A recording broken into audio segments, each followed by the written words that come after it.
Magandang araw mga kaibigan.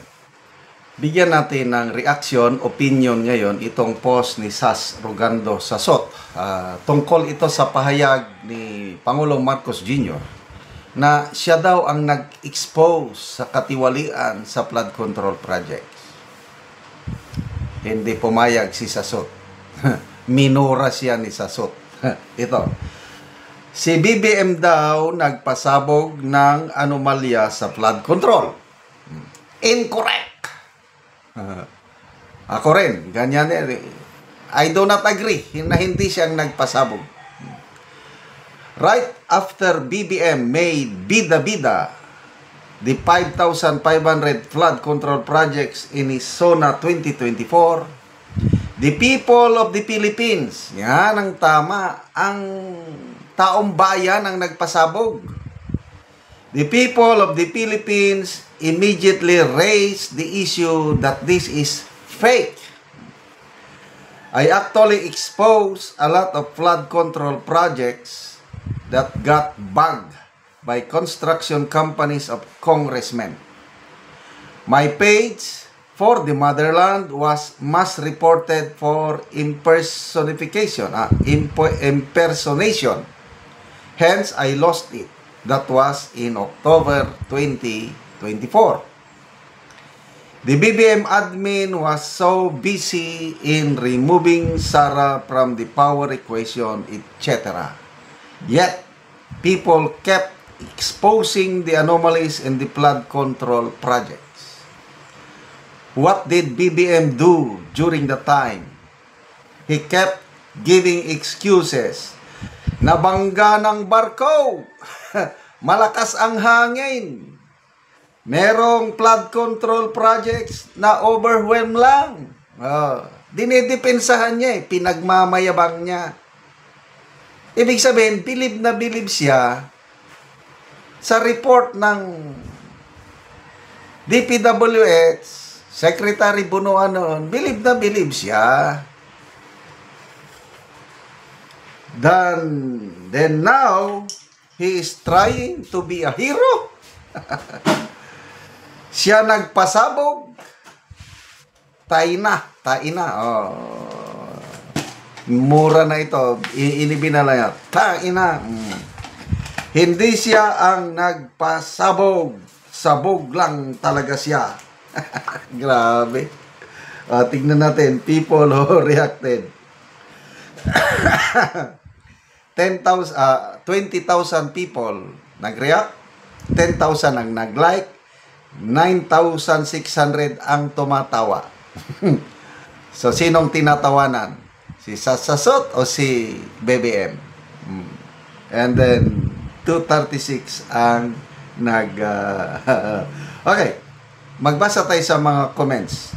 James Brown, Nature did the fact-checking after his SONA. Yan ang sinasabi ko.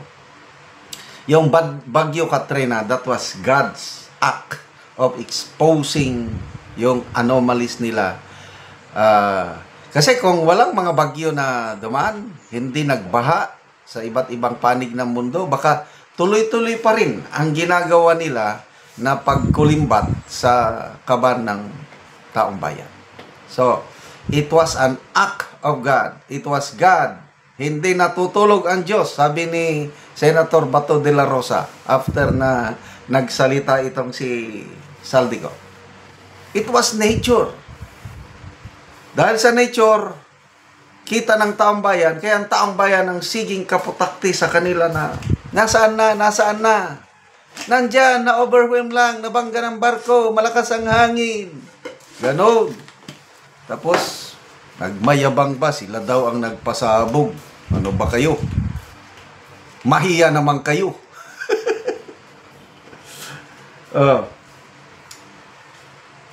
Yan Ram, sabi BBM, every time he open his mouth, the next day, Mother Earth answer him questions. Correct. Yoyong Labastilla, like father, like son, kung ano ang puno ay siya rin ang bunga. History repeats itself. Grabe. Ronnie Alipio, Ninoy, sabi ni Ninoy, balita ko, ipinagmamalaki ng anak mo na siya raw ang nagpasabog ng mga anomalya sa flood control projects. McCoy. Nakakaya nga pre. Nakakaya nga pre. Sabog siya nang ipinagmalaki niya na siya ang nagpasabog ng mga anomalya sa flood control projects. Ano ba ito? Moral lesson. Sabog din ang bansa sa ilalim ng sabog na Pangulo. Wala na, ginawang katatawanan na lang. Ano ba? Yam Mendez, sabog ka lang talaga. BBM. Patrick John Kakar. Remember, may nagsiwalat ng mga anomalya sa flood control project sa Bicol. Di pinansin ng media, then the issue became silent. Fert Sukilyo, after SONA, the heavens fact-check the government by flooding. Agree. Yodna Krok, Attorney Vic, nagsasabi na rin noon about Sagaa, pero mas busy sila sa impeach ni Sara. Busy din sila ipadala sa Hague si PRRD. So, hindi katanggap-tanggap yung dahilan nga hindi totoo yung mga pasabog ni Saldico. Dahil ang Pangulo ang nagpasabog. Ang Pangulo pa ang gumawa ng ICI, commission para imbestigahan. Sino ba naman ang gagawa ng investigasyon na siya rin mapapasok? We were not born yesterday, mga kaibigan. Kasi may mga instances na ang kriminal ay nagre-report sa mismong krimen nga ginawa niya, as simple as that. Kaya ako, personal opinion, naniniwala ako sa sinasabi ni Saldico. Nung una, galit, inis ako kay Saldico, kung anong mangyari sa kanya. Ngayon, nag-iba na ang ihip ng hangin. Pinagdarasal ko na si Saldico. Kasi lahat tayo makasalanan eh. Sino bang walang kasalanan? Lahat tayo magnanakaw.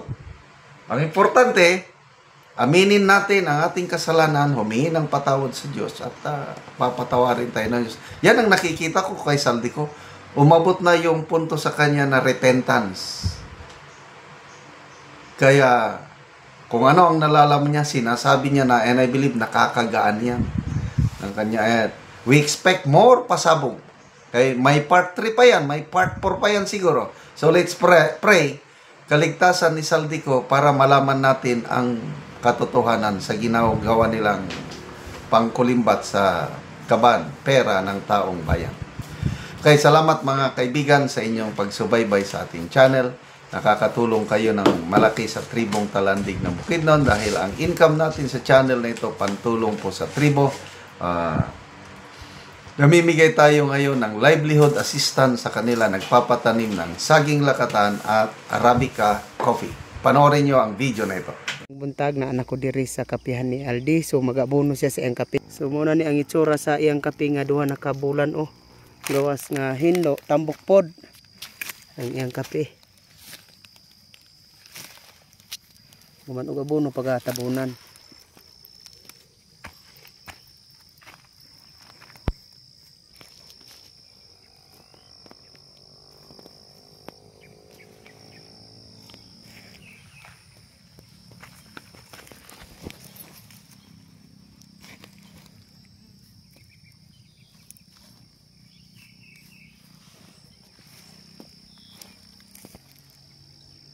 Kaluoy sa Ginoo, maayo gid ang tubo sa kape ni Aldi. Nanay mga sanga duha pa gani ka bulan.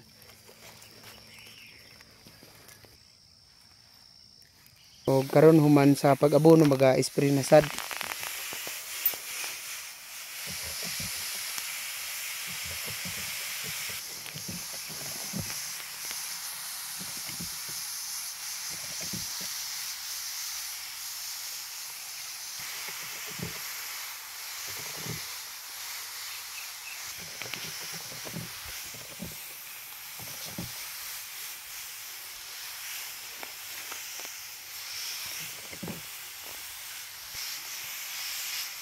Salamat